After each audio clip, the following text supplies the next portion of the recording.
मी शिक्षणात फार हुशार नव्हतो. जेमतेम मार्क्स पाडूनच मी पुढे जात असे. दिसायला सावळा होतो मी, पण माझे बॉडी फीचर्स खूपच उठावदार होते.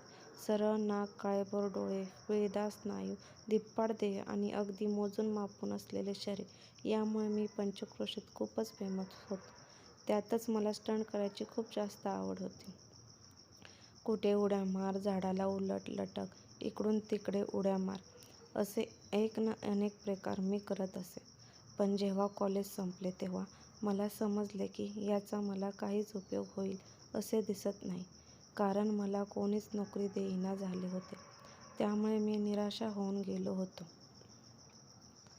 एकदा मी घरी असाच बसलो असताना माझा एक मित्र मला म्हणाला, "अरे राजू, आपल्या गावात सर्कस आली आहे, माहीत आहे ना तुला? तसेही तू खूप स्टंट चांगले करतोस.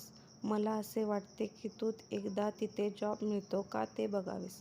कारण तिथे असे स्टंट करणारे लोकच नेहमी लागत असतात. बघ काय वाटते ते तुला." त्याचे म्हणणे बरोबरच होते.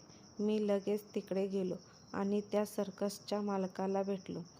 त्याला मी जे जे काही म्हणून करू शकतो ते सगळे दाखवले. तो खुश झाला माझ्यावर आणि त्याने मला लगेचच नोकरी देऊ केली. सर्कसमधील सगळ्यात अवघड जो खेळ असतो तो म्हणजे जाळी लावून झोपाळ्यावर खेळ करतात तो. त्याने मला त्यासाठी निवडले होते. मी पण तयार होतो त्यासाठी. त्याने मग मला माझी ओळख सगळ्यांशी करून दिली. मी ज्या विभागात काम करणार होतो त्या लोकांशी पण करून दिली. सर्कसमध्ये मुली तर फॅन्सी ड्रेस घालूनच असतात. तोकड्या कपड्यातील त्या मुली मेकअप पण असा करून होत्या की त्यांना बघून माझे काम राहिले बाजूला. माझ्या सोट्यालाच खाज सुटली. तो वळवळ करू लागल्याचे मला जाणवू लागले होते. त्याने मला सर्वांची ओळख करून दिली आणि त्यात एका मुलीची पण करून दिली जी माझ्यासारखेच त्याच दिवशी तिथे कामाला लागली होती. तिचे नाव सोना होते. सोना कमालीची देखणी होती. तरुण होती. अतिशय आकर्षक चेहरा होता तिचा. फक्त गोरी नव्हती, तर तिचे बॉडी फीचर्स पण कमालीचे अफलातून होते. तिला बघून मला माझ्या भावना जागृत झाल्याचे जाणवले. तिची फिगर 36-24-36 होती. तिचा चेहरा आणि शरीराला शोभेल अशी तिची कंबर आणि छाती होती. छातीचे गोल असे काय होते की जणू काही आत वाट्या लपवून ठेवल्या आहेत की काय असेच वाटावे. तिची गांड पण तेवढीच पण भारदस्त आणि कमालीची गोलाकार होती. तिला बघून मी मनोमन खूपच खुश झालो होतो. तिची नजर पण खूपच मादक असल्याचे दिसले. मी जरी त्या गावचा असलो तरी मला तिथेच राहावे लागणार होते. त्याने माझ्यासाठी एके ठिकाणी स्वतंत्र सोय देखील केली आणि मी तिथे शिफ्ट झालो देखील. मी तिथे सगळ्या गोष्टी शिकू लागलो. आमच्यासाठी वरिष्ठ ट्रेनर होते. मी आणि सोना एकत्रच सगळे शिकत होतो. तिची आणि माझी जोडी त्यांनी फिक्स केली होती. मी झोपाळ्यावर उलट लटकणार आणि सोनाला मी पकडून इकडे तिकडे फेकणार.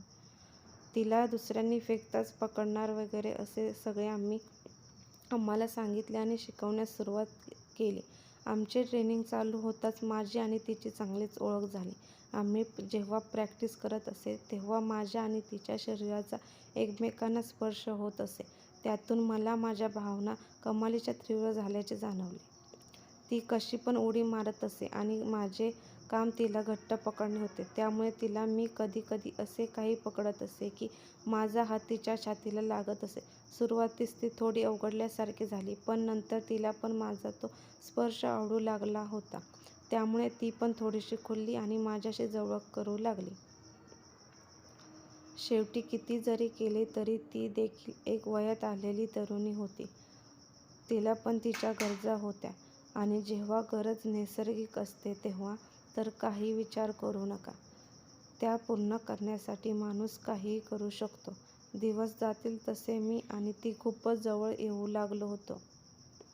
मुळात आमचे कामच एकमेकांच्या शरीराशी खेळणे असल्याने आमचा एक मोठा टप्पाच आम्ही आधीच जिंकल्यात जमा होतो. त्यामुळे आमच्यात कमालीचा ओपनपणा आला होता.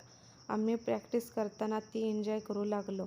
माझे स्पर्श कुठे होत असले तरी ती काहीच बोलत नव्हती. उलट तिला घट्ट पकड असे सांगून मला उद्युक्त करत असे.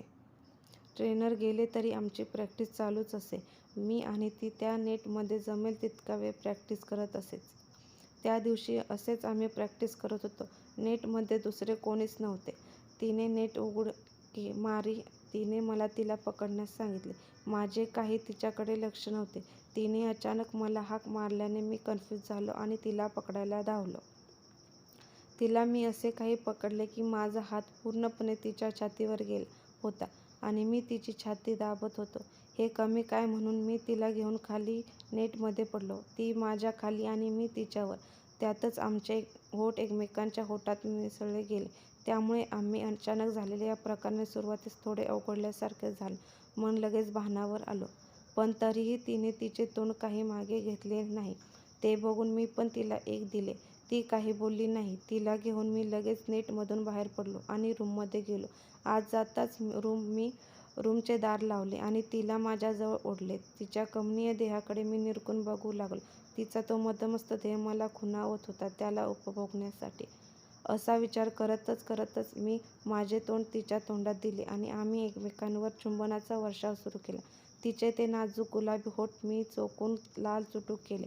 तिच्या चेहऱ्यावरून मी माझी जीभ फिरवायला चालू केली. माझी जीभ हळूहळू फिरवत मी तिच्या गालावरून फिरवू लागलो. तिचा पूर्ण चेहरा मी माझ्या जिभेने चाटून काढला. ती माझ्या सोट्याला तिच्या हाताने चोळू लागली होती. ते बघून आम्ही एकमेकांचे कपडे काढले आणि पूर्ण नग्न झालो देखील. तिचा देह कमालीचा नाजूक होता. अतिशय देह असलेले तिचे चेहरे माझे झाले. ती खाली बसली आणि तिने माझा सोटा तिच्या हातात घेऊन त्याला हलवायला चालू केलं. बघता बघता त्याचा आकार एखाद्या क्रीम रोलसारखा झाला. तिने त्याला तोंडात घेतले आणि ती त्याला चोखू लागली. तिचा आवेग इतका होता की माझा सोटा ती वाकडा तिकडा कसा पण चोखत होती. तिच्या केसांना माझ्या हाताने मी पकडून तिच्या तोंडात जमेल तितका आत सोटा कोंबू लागलो. खूप वेळ तिच्याकडून मी माझा सोटा चोखून घेतला आणि मग तिला बाजूला केले. तिला तसेच गुडघ्यावर बसवले आणि मागून तिच्या सुपारीसारख्या योनीत मी माझा सोटा कचकन कोंबला. एकाच दणक्यात माझा सोटा पूर्णपणे तिच्या योनीत जाताच मी माझे दोन्ही हात तिच्या कमरेवर नेऊन ठेवले.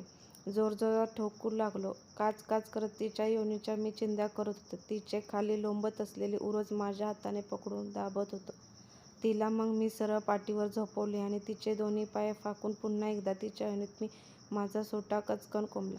प्रचंड हिसडे देत मी तिच्यावर उडत होतो. माझा आवेग इतका प्रचंड होता की त्या हिसड्याने ती पूर्णपणे वर-खाली होत होती.